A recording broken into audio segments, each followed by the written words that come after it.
Hey, let's talk about you, the ID10T community events at ID10T.com, like Russ Stevens, a.k.a. Cat Bus Russ, who has started a podcast called 90 for Chill, which Russ says is dedicated to movies with a runtime between 74 and 99 minutes, the time frame that I feel is ideal. Russ, I could not agree with you more. That is a fantastic idea.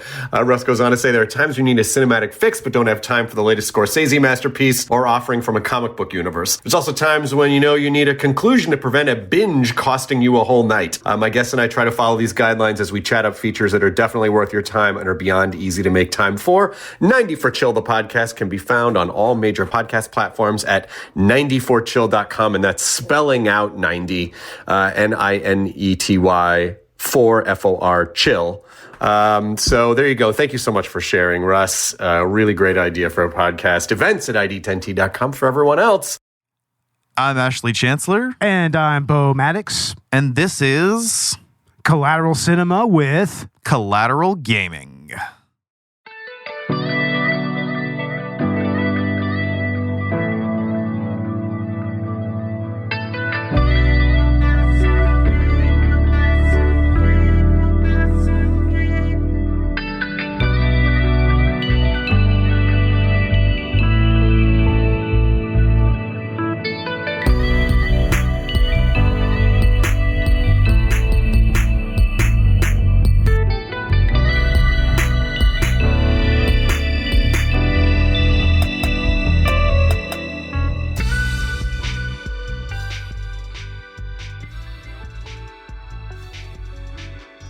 Welcome to Collateral Cinema at the Movies, the only movie podcast that matters, where we focus on good movies, bad movies, and everything else in between in the world of cinema.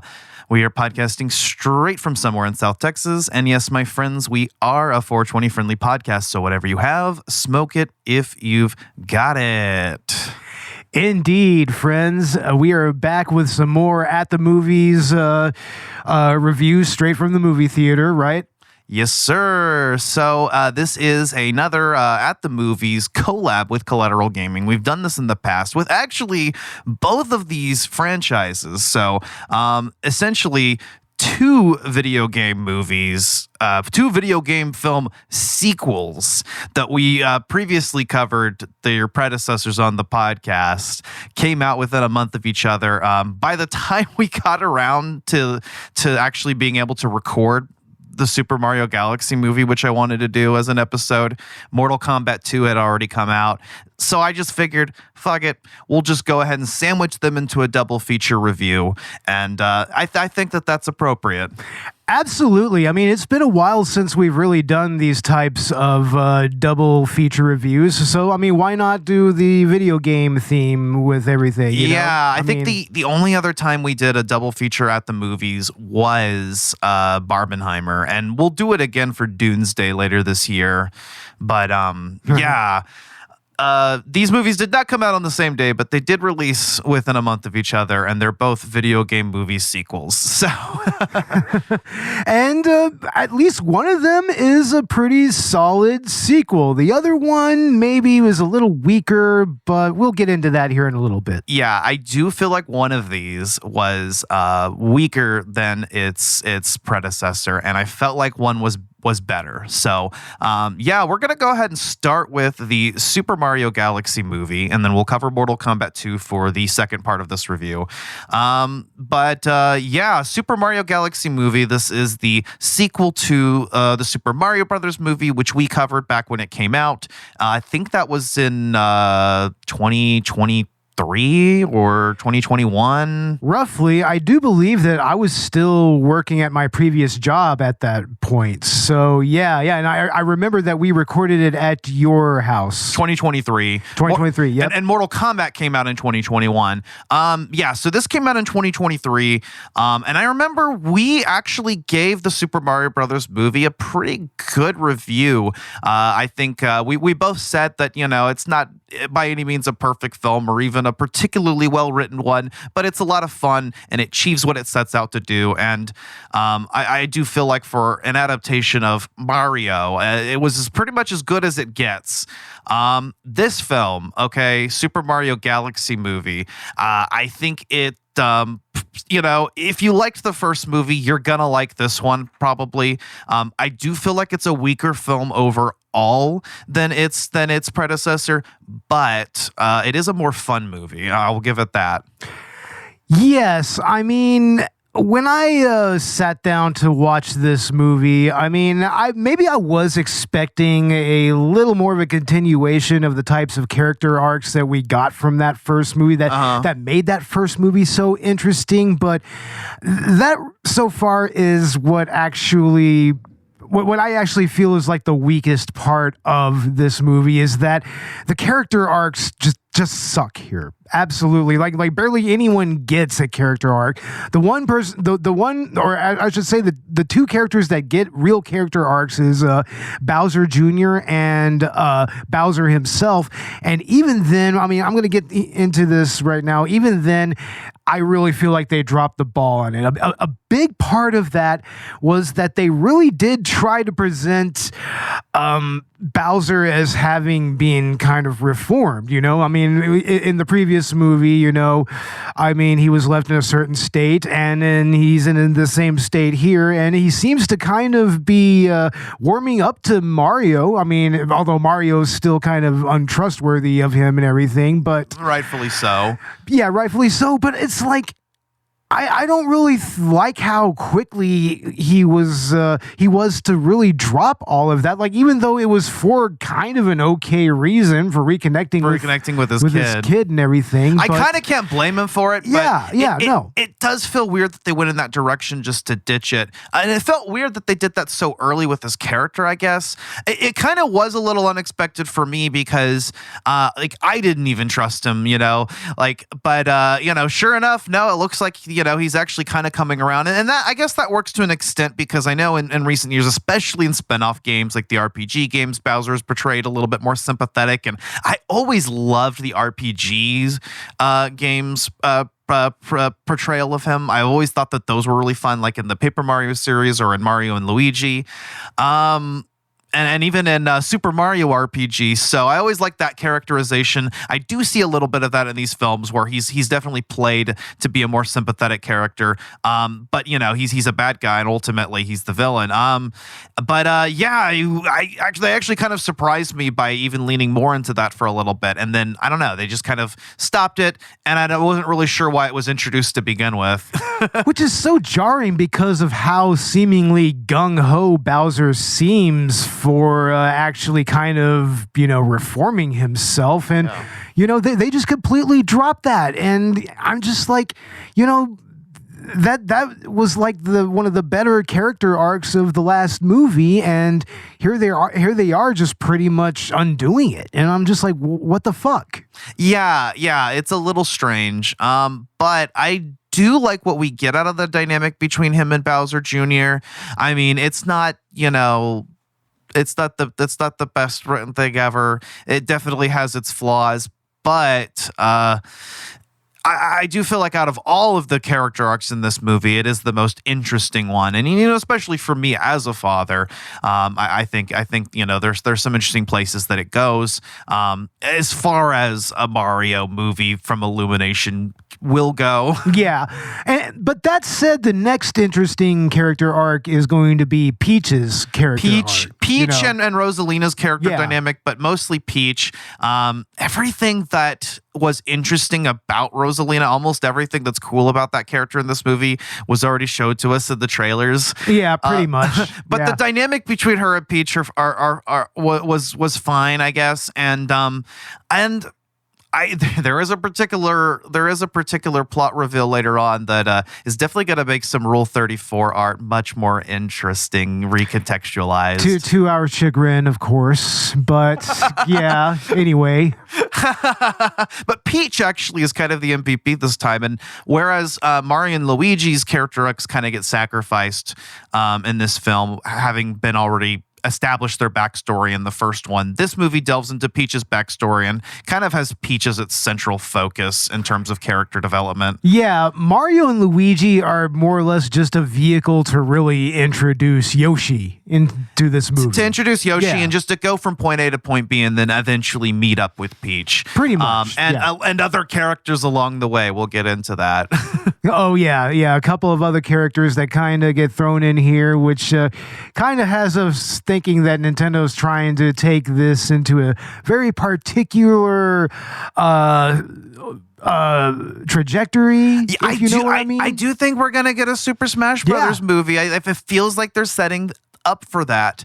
And there were talks about that even just a week before this movie came out when they revealed that I'm just going to go ahead and say because the movie's been out for a month and they did reveal this before the movie's premiere, even though I felt like it was a bad move. The secret's out at this point, but Glenn Powell as Fox McCloud.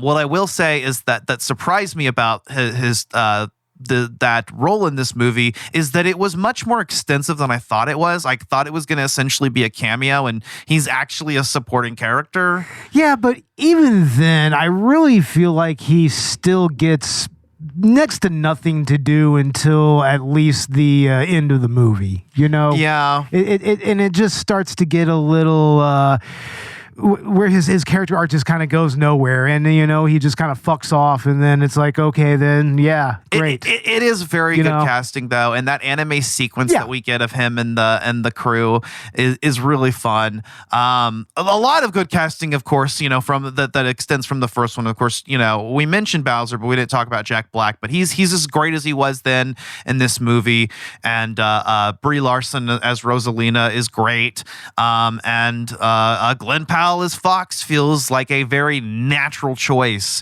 But as far as what his character does in the story, I mean, he is also just mostly a vehicle to get characters. He's pretty much the Donkey Kong of this movie, who is ubiquitously absent from this, which makes me think they might be setting up for a Donkey Kong spinoff movie. I'm pretty sure they announced we are getting a Star Fox. Like a series, Star or something, Fox right? spinoff movie or series, yeah. I do think they announced that is actually happening, and I wouldn't be surprised if they're already working on it. I do think that they're setting up for a Smash Brothers movie with all of these potential franchises, and that's what makes this exciting. You know what I think?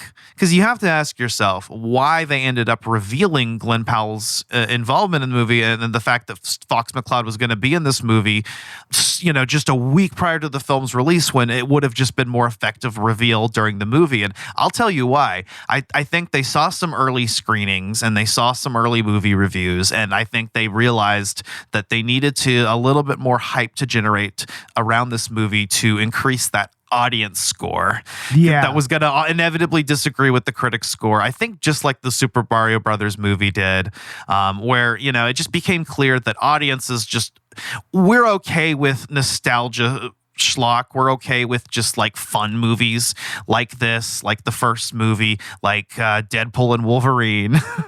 Absolutely. I mean, sometimes you just need a fun little fuck off movie, and that's kind of what this is. And I'm okay with the movie that appeals to nostalgia in that way if it's fun. Yeah. And this movie is fun. It is a lot of fun. But almost too much fun. It feels like every few seconds they're throwing something else in my face. It kind of has a similar issue as a Minecraft movie, but not nearly to the same extent of just being a very, very fast-paced film that is quickly throwing as many references and Easter eggs as it possibly can at you.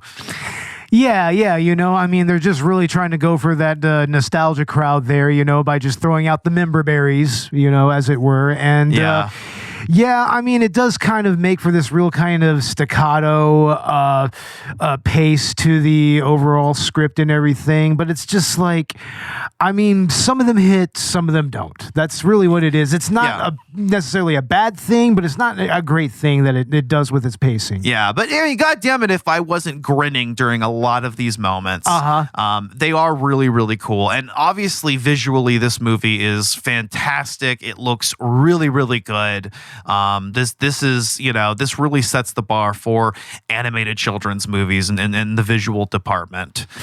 In the visual department, definitely. I mean, I do really feel like this is lacking as far as the story is concerned and the characterizations and everything, But yeah, no, visually, this is a very rich and vibrant movie. Yeah, it definitely is. Yeah, it looks really, really cool, and it is going to bring that flood of dopamine into your brain as you remember your memories of playing Mario games, especially Super Mario Galaxy. And I feel like it's not just Super Mario Galaxy 1 and 2 that this movie adapts, but also kind of a little bit of Super Mario Sunshine and Super Mario Odyssey into its plot. And of course, references throughout the franchise galore, surprising references, things that just made me really happy to see.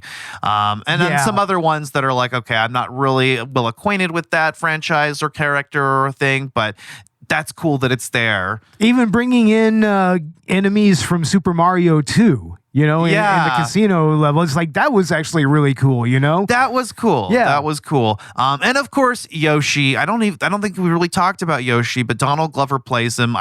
Anybody could, but I guess he does a good Yoshi voice. About as good as you can get with that character, I mean, Yoshi is not a very multifaceted character, especially verbally. So, I mean, you're only going to really get so much out of any performer doing his voice, Yeah. Even the original voice actor, And we get, he's a fan favorite character. I'll tell you what, I never loved the character as much as other people did, I guess. So him being in this movie was fine, but I knew he was heavily involved. And I thought that, for what they were trying to achieve, they did that very well.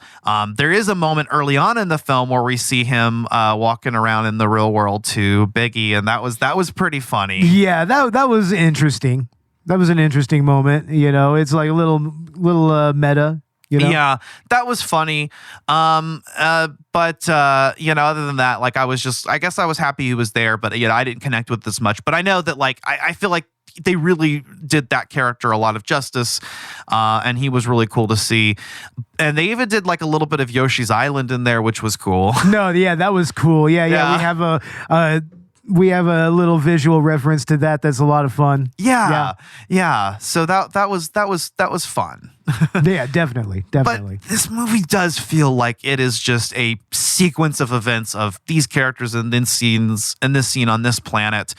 Maybe a little bit structurally similar to the Mario Galaxy games in that respect of just jumping from planet to planet to planet quickly and there's every planet has a different gimmick. It's like I think that's kind of what they do with this movie. I think that's intentional, but unfortunately, it does kind of leave much to be desired in the story writing and characterization aspects. Yeah, I mean, you would think that this is going to be kind of a little bit of a multiversal take on the Super Mario, but I mean, it doesn't really feel like it that much. It's more like an intergalactic feeling. Well, that's kind of what I thought Mario Galaxy was intergalactic more than multiversal. But yeah, I think because they teased like the Fox McCloud character early on and some other things, maybe we were expecting kind of a peek into that, setting up Smash Brothers. Yeah, exactly. And I mean, when you're in the intergalactic space, you could definitely do that. But I don't know. It definitely did feel like the Super Mario Galaxy games, or at least as much as I've played of them. And I have played a little bit of ways into both of those titles. Yeah. I even played them recently just to kind of prep myself up for watching the movie and for recording this podcast. But I do think that it represents those games pretty well. But, like we said before, there's kind of a lot of discourse going around whether children's movies should be held to a standard of quality. And I absolutely believe that they should. I think that in examples of even recent examples like K-Pop Demon Hunter show that children's movies can be very good and should be. Well, I mean, even going back to my day, you had stuff like the Don Bluth movies, Secret of Nim or Land Before Time. Land Before Time. Those are objectively great cinematic features right there, and even All Dogs Go to Heaven and everything. All great Dogs movies. Go to Heaven. Great fucking movies right there. And it's like, those are like the gold standard for what I would consider great great children's animation. Let's throw Brave Little Toaster in there as well. Yeah, you know, sure. And it's like, yeah, there's definitely an argument that, I mean, there are children's movies that have a certain type of quality to them, and you should be able to critically evaluate them based on those merits, you know? Yeah. So, no, absolutely. We've done it before. Like, I mean, for fuck's sake, Master of Disguise, you know, a movie that I absolutely hate. Yeah. You know, that's a kid's movie, you know? Yeah. And that's because I find that an insultingly, just an insulting movie all the way through. It insults the children that watches it, you know?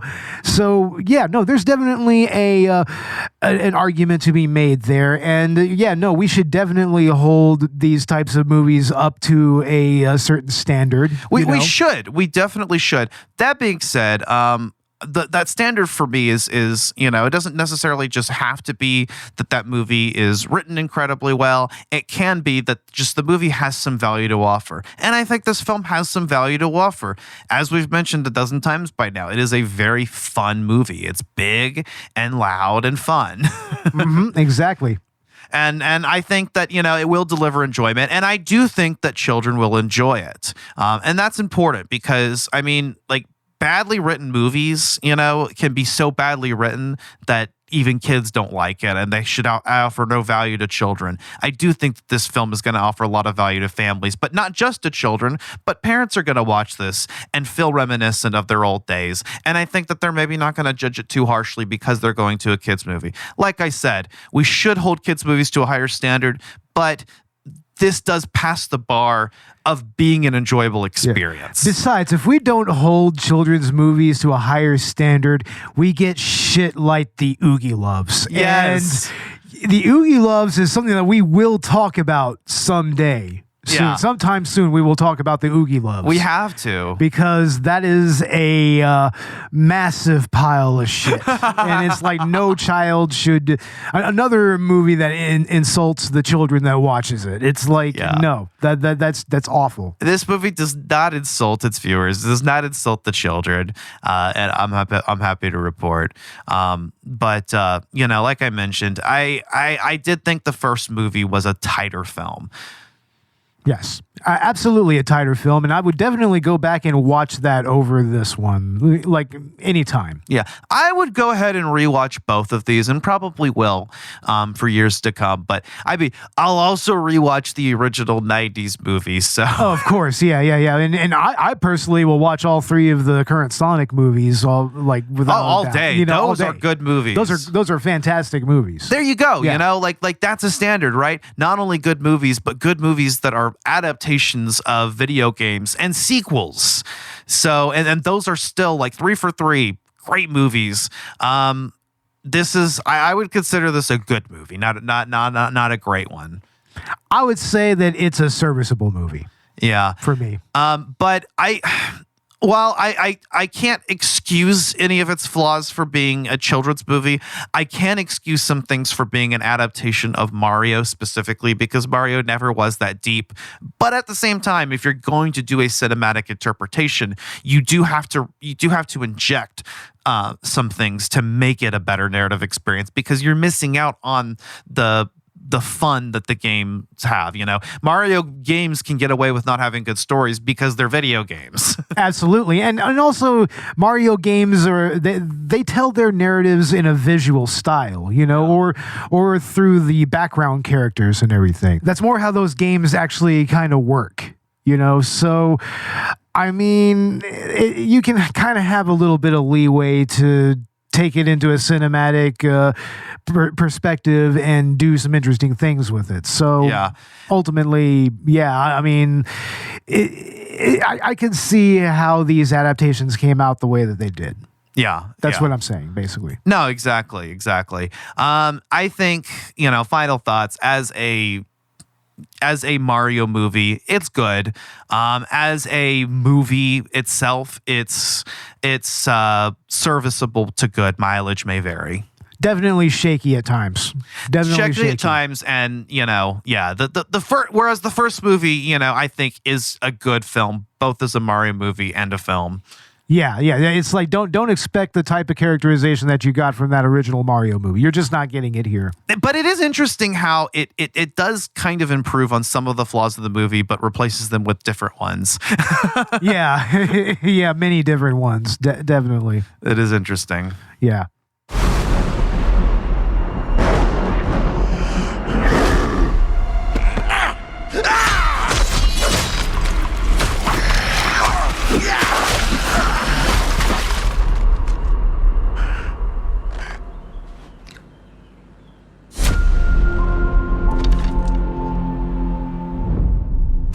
Hey, big guy!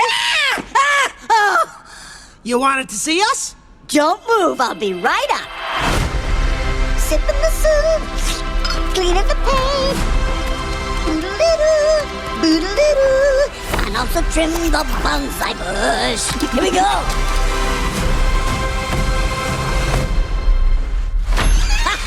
Hey, Luigi! What's up, Mario? Behold! I made a masterpiece for Princess Peach. What do you think?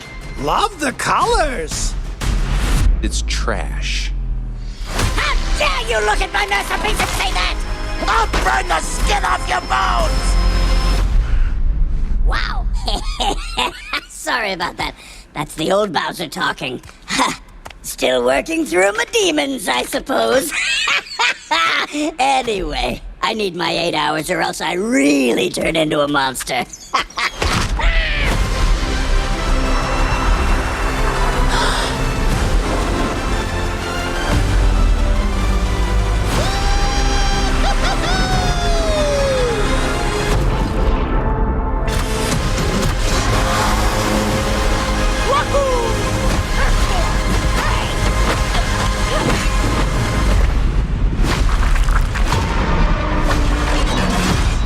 I'm Bowser Jr., and I'm gonna be taking my father now!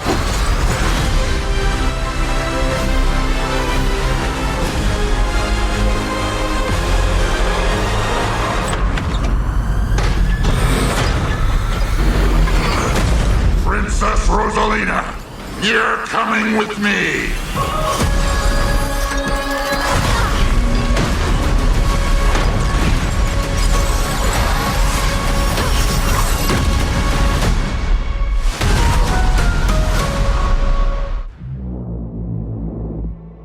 There are 8 billion people on this planet. And Mortal Kombat is upon us. If we lose one more time, the Earth is gone. Johnny Cage. This is a war to the fate of your world. I hope your ancestors are watching. Your might. Now would be a good time to use those powers, mate! You wanna know my power? I am Johnny Cage. Ah, we're... Get over here! Damn. Remember, if you fell, the Earth falls with you. Uno mas, thanks, Ed. Your might.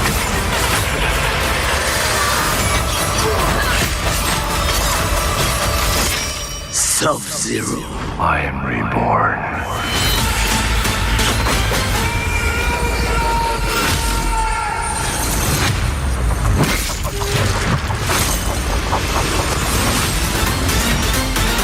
Mortal Kombat 2, rated R. Get tickets now. Experience it in IMAX. Only theaters May 8th. But all right, that is our thoughts on the Super Mario Galaxy movie. Now, coming up next is, and as you've guessed, we mentioned that one of these movies was weaker than the first one. One of these was better. So you already know what's coming up. And man, I mean, I know the internet has been glazing this a little, but Mortal Kombat 2 is a whole lot of fun. Test your might. It's like, no, this movie actually got me just about as hyped up as the original 90s movie did. I mean, Yeah. I think that it was a great idea to bring in Carl Urban as Johnny Cage and to make Johnny Cage one of the protagonists of this movie. Yes. Here's the thing, okay? The director and writer team of Mortal Kombat really actually listened to the feedback and literally just did everything they could to make this a better film than the first one. And they succeeded. This feels more like a Mortal Kombat movie. And that's interesting for us because we've reviewed the 90s original and we've reviewed the last movie, and I will say that I think my thoughts on the 2021 movie were higher then than they would be now, especially on rewatch, especially in retrospect. I think there are some decisions that I might have defended then that I definitely or ambivalent about, but definitely have kind of see more as weaknesses now. But this movie corrected those. One of those was the inclusion of Cole Young as the protagonist. He was the audience insert that nobody asked for. It never needed to be there with as larger roster as Mortal Kombat has. I mean, I'm going to give the movie credit for continuing his story a little bit here, you know. But I mean, yeah, that was absolutely the most questionable angle that the 2021 movie took. And I mean, I was more or less ambivalent to it. I was just like, I mean, yeah, maybe not a whole lot of people know the Mortal Kombat lore all that well, or they only know it from the 90s movie, which is its own distinct take on the lore and everything.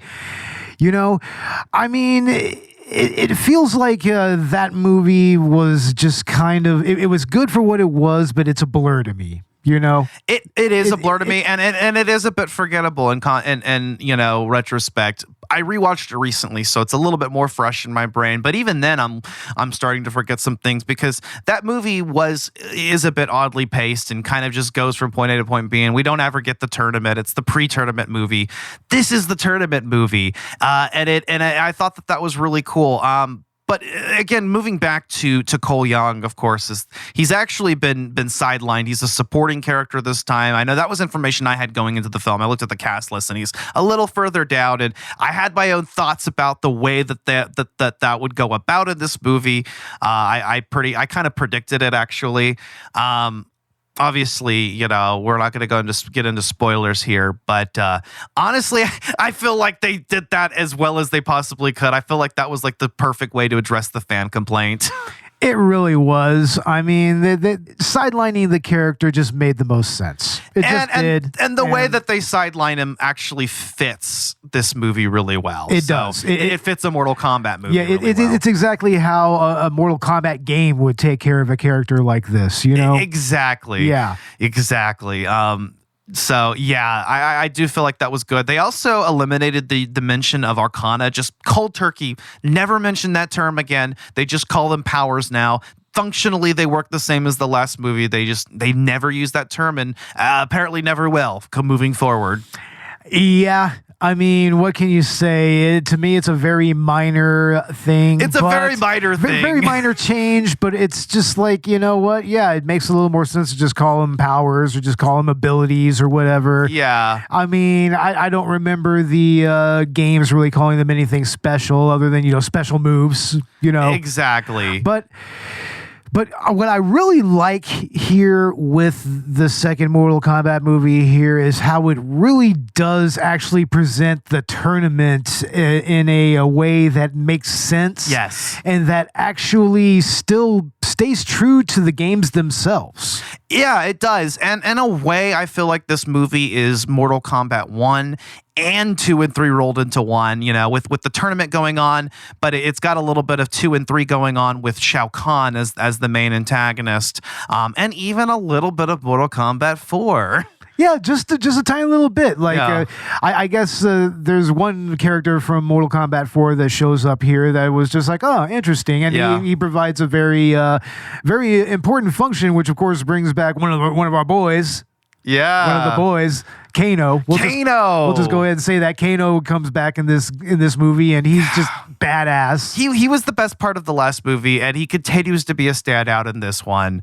I mean, yeah, Kano is he is the classic comic relief, but I do think that do some interesting things with his character in this one. Also, from what I understand, a lot of his dialogue was kind of off the cuff as well. You know, apparently he improvised. Yeah, he improvised a lot of that, and man, he just embodies that character even better than in the original '91 movie, and that was a pretty good representation of Kano. It was iconic. Even I really feel like they did that character justice.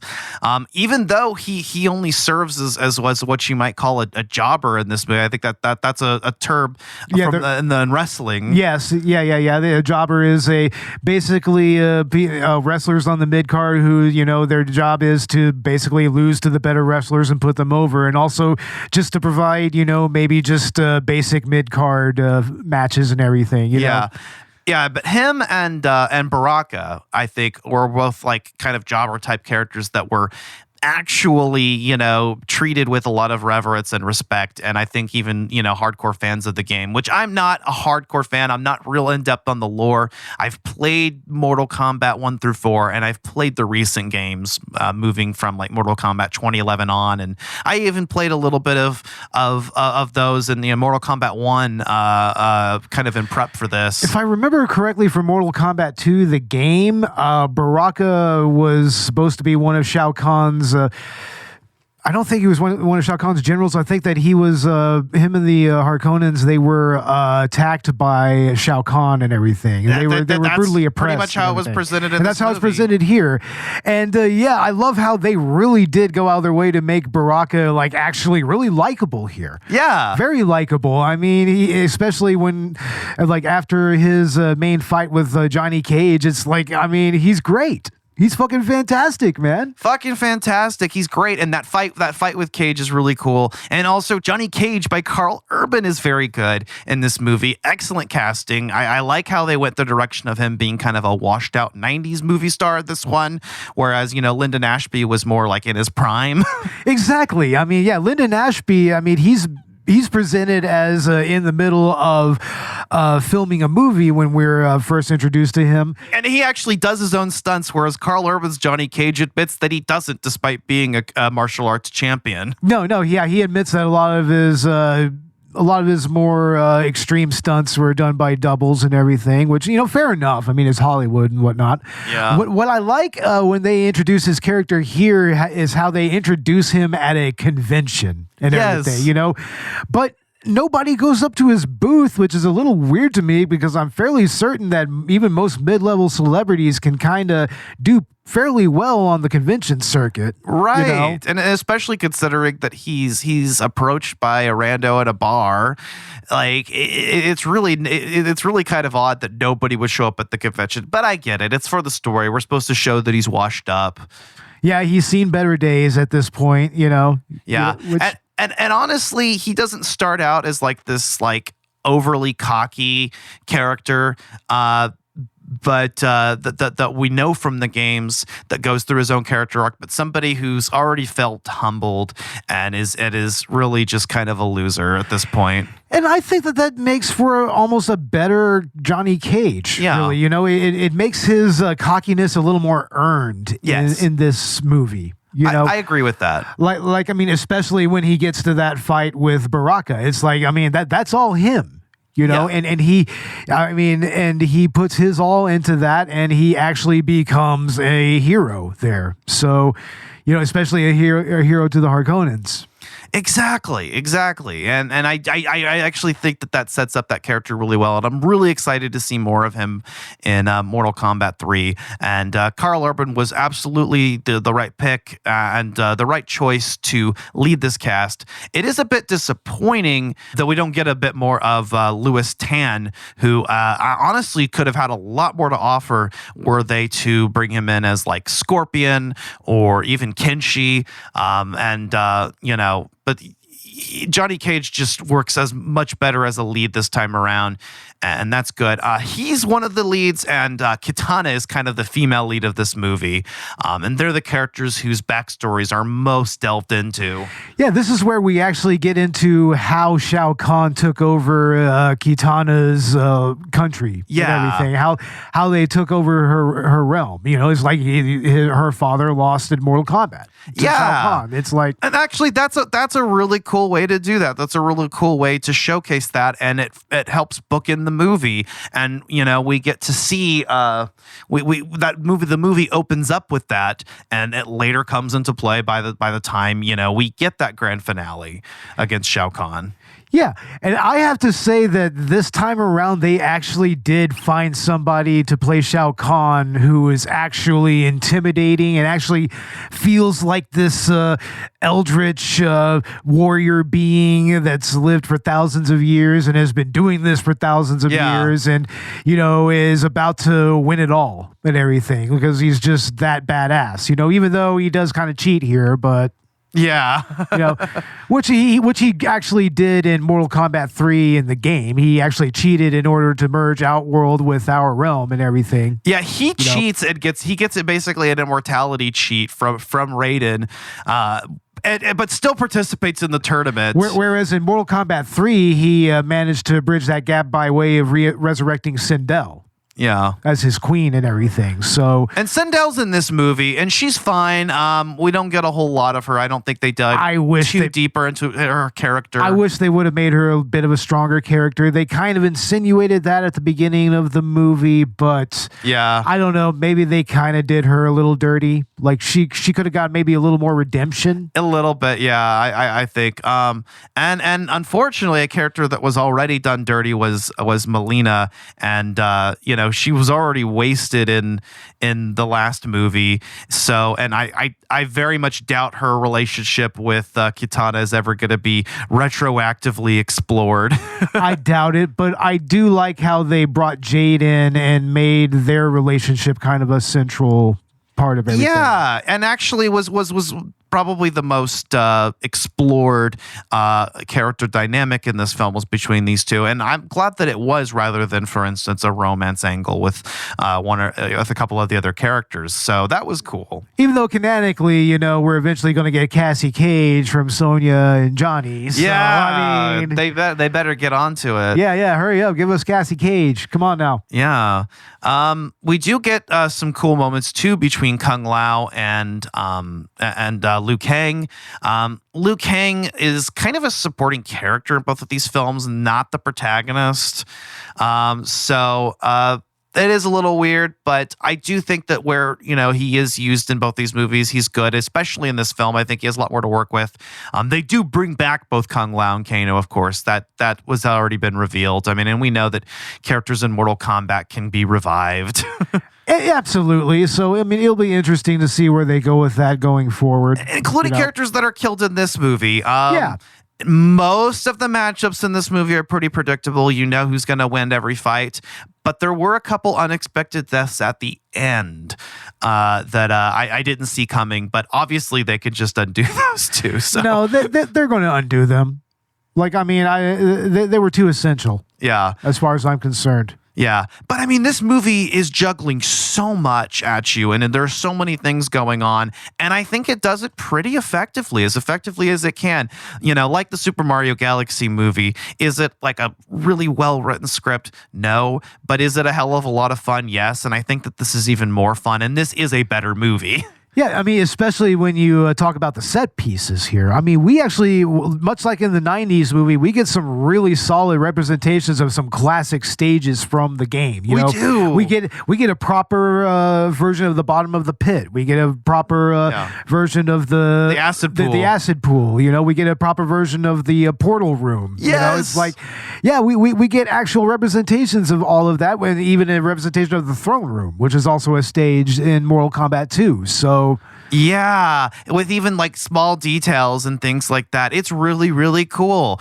And it really actually felt like they were fights from the games. And they do that cool thing that the more recent Mortal Kombat movies, the more recent Mortal Kombat games have done, where they transition between cinematic and fights with the characters and frame the camera into that position where it's going to be the 2D fight. They do that a few times in this movie that it feels like it was ripped right out of those games. Absolutely, and then also even kind of having some fatalities here. Yeah. Like a couple of them. a couple, yeah, and so you've got to waste some characters, and it's really interesting to see how they do that. And the fatalities are creative and they're fun, and everything that you would come to expect out of Mortal Kombat. Maybe they could have been a little bit more creative with them, but I mean, it's really like the series come to life. It's really cool, and that was the one thing that where the 95 movie, I think, had Mortal Kombat in spirit, but not the gore. Mortal Kombat 2021 brought the gore, but didn't, feel as much in spirit of at least the classic games.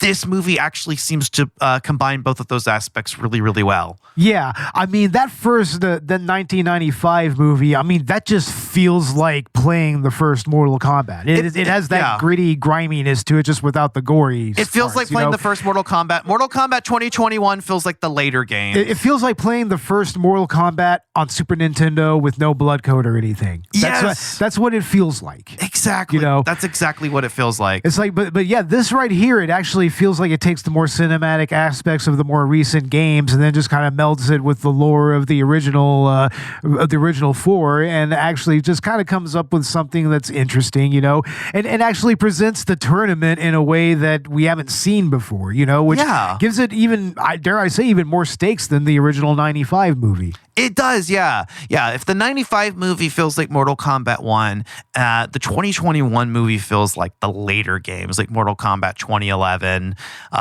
X and 11 and 1.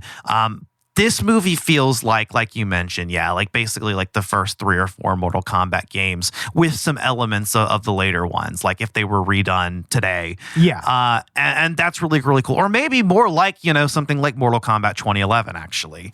Yeah, something closer to that, which was almost more like a real remake, kind of. Yeah, and it's the original tournament and everything, but this is actually telling the story of the tournament while we're doing Shao Kahn's tournament and his conquest against Earthrealm. Yeah, exactly. And we still even get Shang Tsung into here doing some skullduggery and everything. Yeah, he doesn't have a lot to do. Neither does Raiden in this film. In fact, Raiden gets shelved early on, and it's very obvious that they shelved him just so I guess that they could increase the stakes here and not have an Elder God zipping about. He really didn't do a whole lot in the last movie either. Not really, but I mean, I don't think you really need him to do much in these. That's true. I mean, look at Christopher Lambert in the original movie. What really did he do? Yeah, he was kind of just there to kind of, introduce the tournament and bring the characters in, from Earthrealm there and serve as kind of their defender. But like, he's not supposed to intervene too much. And I guess that's kind of his role in the games as well. But, he gets shelved in a very obvious way early on in the film, and then kind of just, has an excuse to stay out of the plot entirely, which, maybe we could have gotten more Raiden. And if you're gonna keep Shang Tsung alive for the sequel, maybe do more with Shang Tsung. I don't know. Maybe they're saving up for something in the next one with him. Possibly. I wouldn't be surprised if we even see Shinnok in the next one. I think we will. I think the next film is going to NetherRealm, and I think it's going to, and I think Shinnok will be the next villain. I mean, especially if we're following like the reboot games trajectory, which also did the tournament, then Shao Kahn, then Shinnok. Yeah. I think, and the original games, of course, I feel like that would make the most sense. And like you mentioned, there is a little bit of Mortal Kombat 4 in here that I think is there to set that up.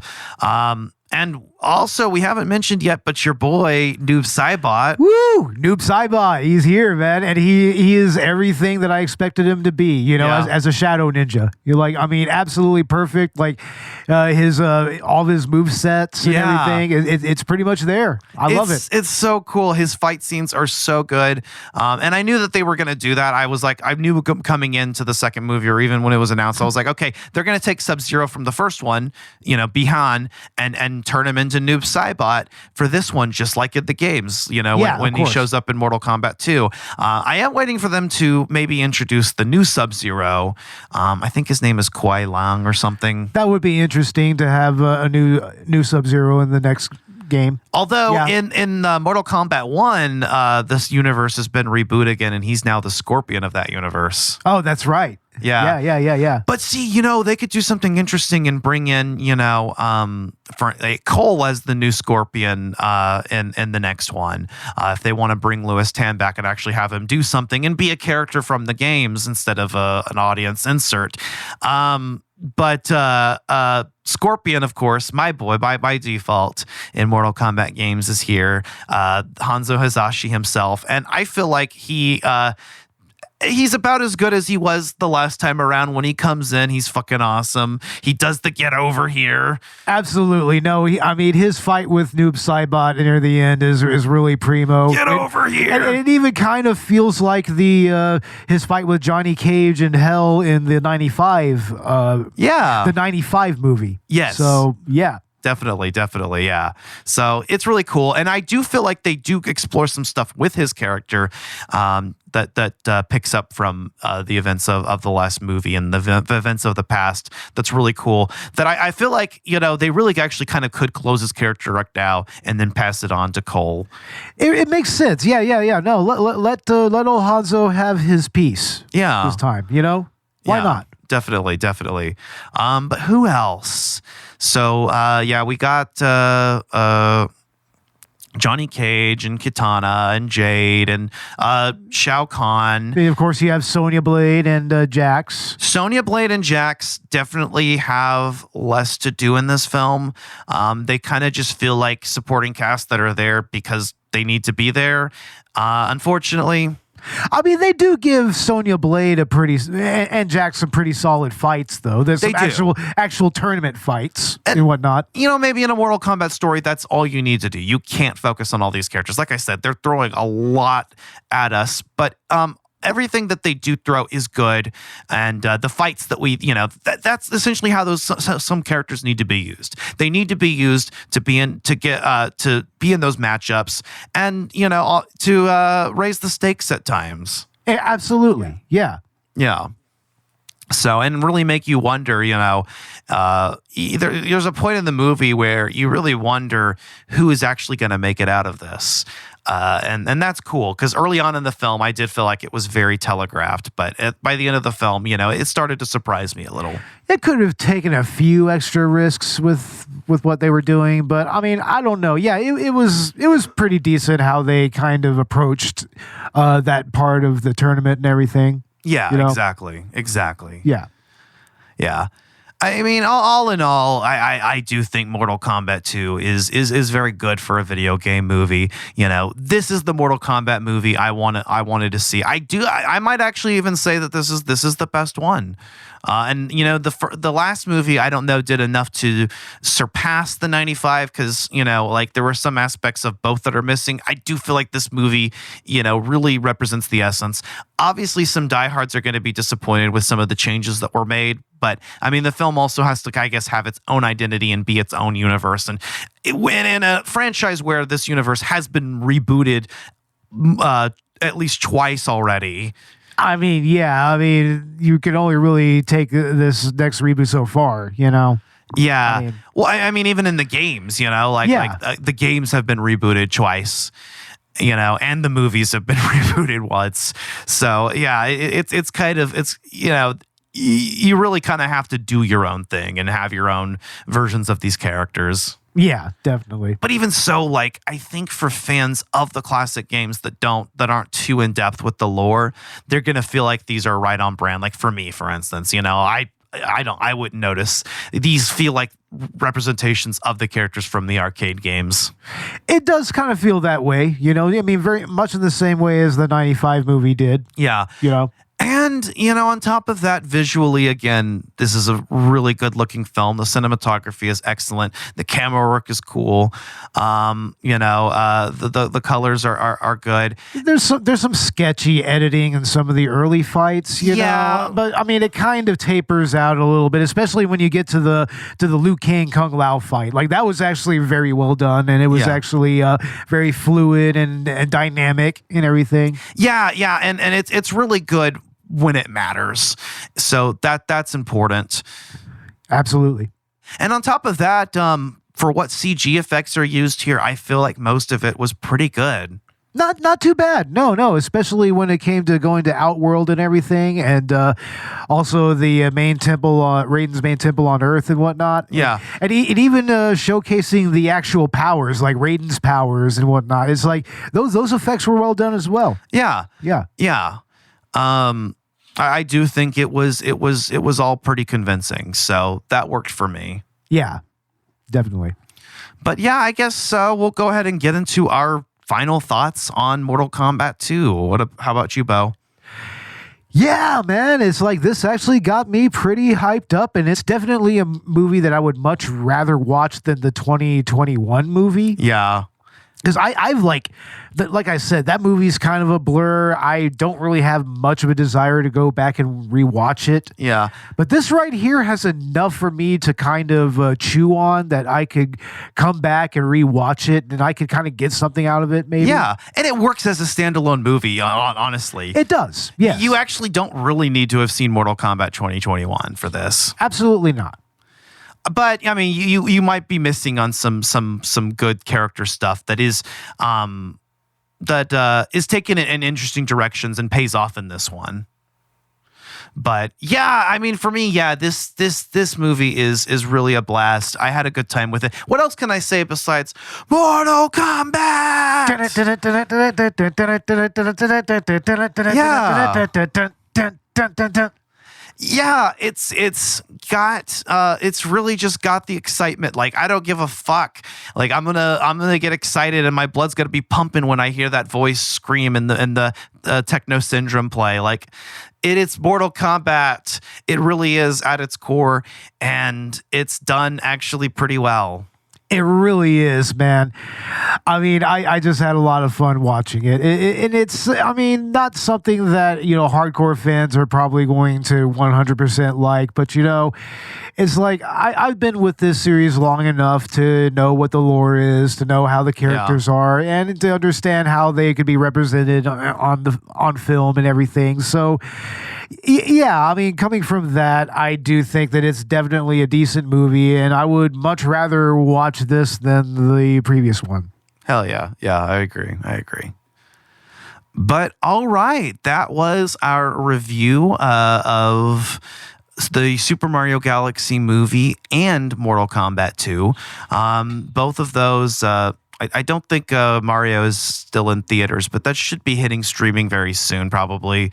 And Mortal Kombat 2, I believe, is still showing. Yeah, it's still in the theaters right now. So, yeah, go check those out at your earliest convenience. I definitely recommend Mortal Kombat 2 for sure, if you're a fan of this franchise. Yeah, and as far as the Mario Galaxy movie, I mean, if you have kids, I mean, definitely take them to see it. But I mean, yeah, it's a little bit of a lesser movie than the first one. If you consider yourself a fan of either franchise, you should definitely check them both out. If you're a lore enthusiast of Mortal Kombat, you might have some issues, and if you're a critical analyst of movies, you may have some problems with Mario Galaxy, but ultimately you'll have an enjoyable experience with both, I think. Yeah, it's enjoyable enough. It's like, I mean, and on streaming, I mean, it's definitely at least worth a watch. Exactly. These are definitely worth streaming, if you want to wait for them to hit streaming. But I think that these movies were both pretty successful commercially, so that good for them. Yeah. And that really sets up the future for, it paves the way for the sequels in these respective franchises, which we'll be back to review for sure. Absolutely. Oh, definitely. Yeah. It's like we should definitely, if there's another Mario movie, another Mortal Kombat movie, let's do them. These movies actually both do excite me for the future. That's something I can say about both of them. Yeah. As for Collateral Gaming, we do have out our post 420 edition of the bonus round. And I was planning on doing a 2-part episode or even a one episode on Ark, but I haven't really been able to schedule that with Megan, and we're getting towards the end of May, so I may just ixnay that and jump into our season finale on Clair Obscure Expedition 33 here in June, so stay tuned for that. But expect some game launch reviews. Both Lego Batman, Legacy of the Dark Knight, and 007 First Light are out at the end of this month, and I've played some Lego Batman, and it is peak. Yeah, it looks like a lot of fun. You sent me some cutscene footage. Yeah. It looks like a lot of fun, and I've always enjoyed the Lego Batman, or even the Lego games in general. So, I mean, I'm really looking forward to taking that for a spin. Dude, yeah, and we can play together. It's multiplayer. Nice. And yeah, I mean, we did the Lego Star Wars The Skywalker Saga, I remember. I do remember that, yes. Back when that came out. We Yes. weren't able to play that together because it was on my Switch Lite, but now I've got the game on Xbox, so you and I can play co-op and enjoy Lego games the way they're meant to be enjoyed. Absolutely. They're classic co-op games. I mean, they're the best type of co-op games, honestly. They really are. That's what was so great about it. And I think this game does co-op better than Lego Star Wars Skywalker Saga did. But also, I'm very excited for 007 First Light, and I want to do a game launch review on that. So look forward to those very soon. I actually also really want to do a bonus round on the Mortal Kombat franchise, because back when the 2021 movie came out, we did a franchise review on the bonus round where we covered games 1 through 4. So I would really like to cover games 5 through 8. So Mortal Kombat, I believe it's Deadly Alliance, Deception, Armageddon, and Mortal Kombat versus DC Universe would be the next 4. Oh yeah, that's right. They did do that DC Universe spin-off. That was interesting. Yeah, so those are the next 4 what are considered mainline games. Even apparently DC versus Mortal Kombat is considered a mainline game, even though it's a crossover. But yeah, we'll get into those if we get a chance to. I'd like to see if I can emulate and play those. That's going to be my only option. But yeah, that would be cool. I would like to do another bonus run episode, kind of continuing that franchise, especially since this is since the new movie out and it was really good. Oh yeah, definitely. And for Collateral Let's Play, we do have out episodes on Phoenix Wright Wednesday. We do have a Mortal Kombat Trilogy episode out as well.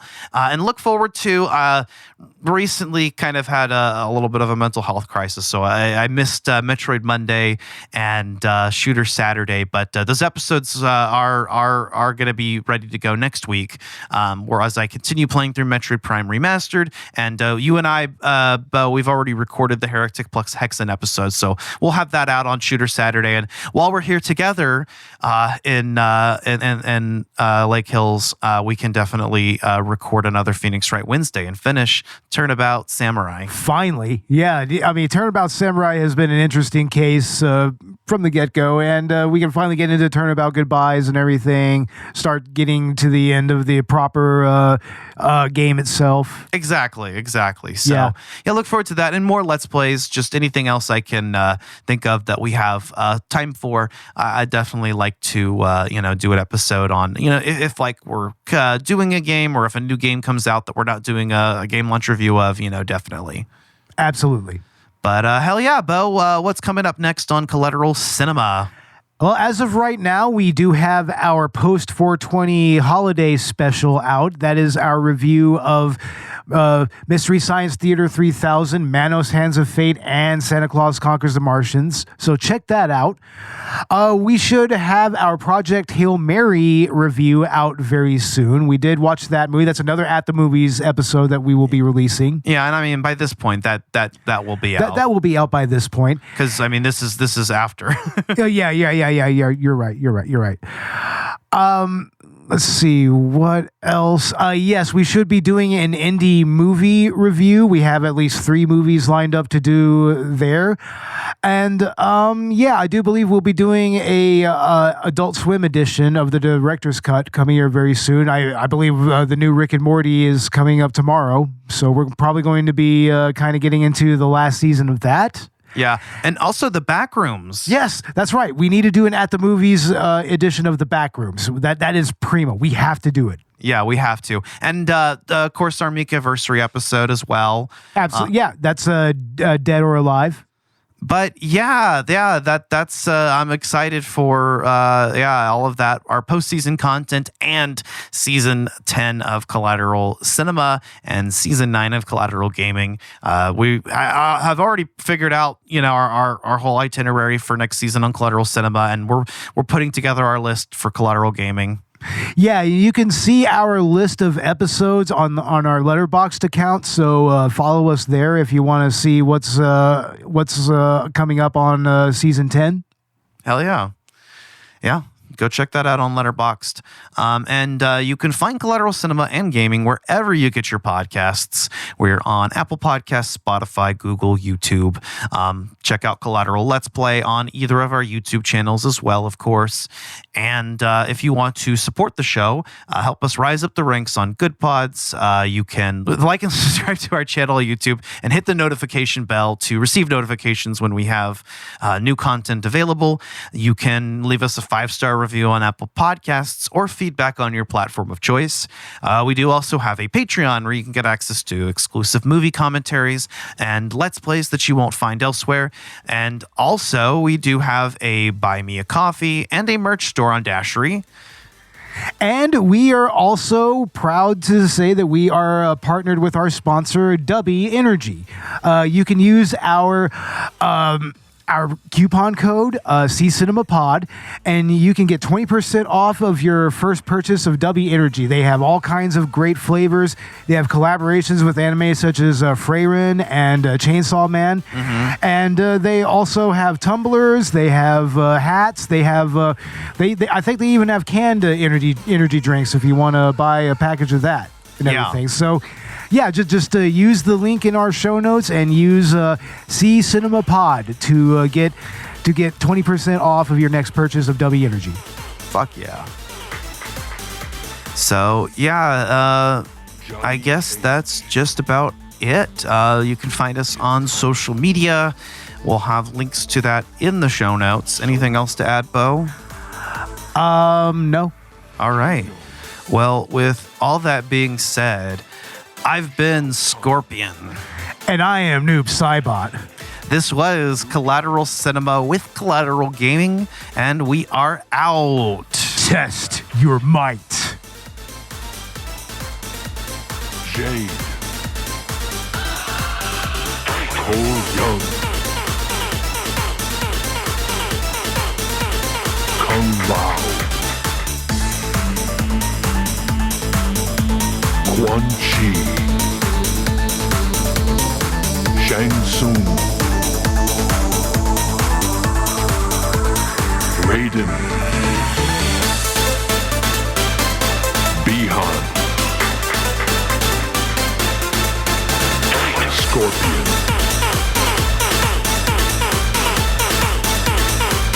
flawless victory.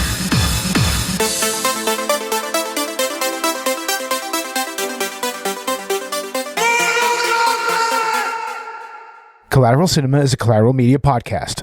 All music and movie clips are owned by the respective creators and are used for educational purposes only. Please don't sue us. We're poor.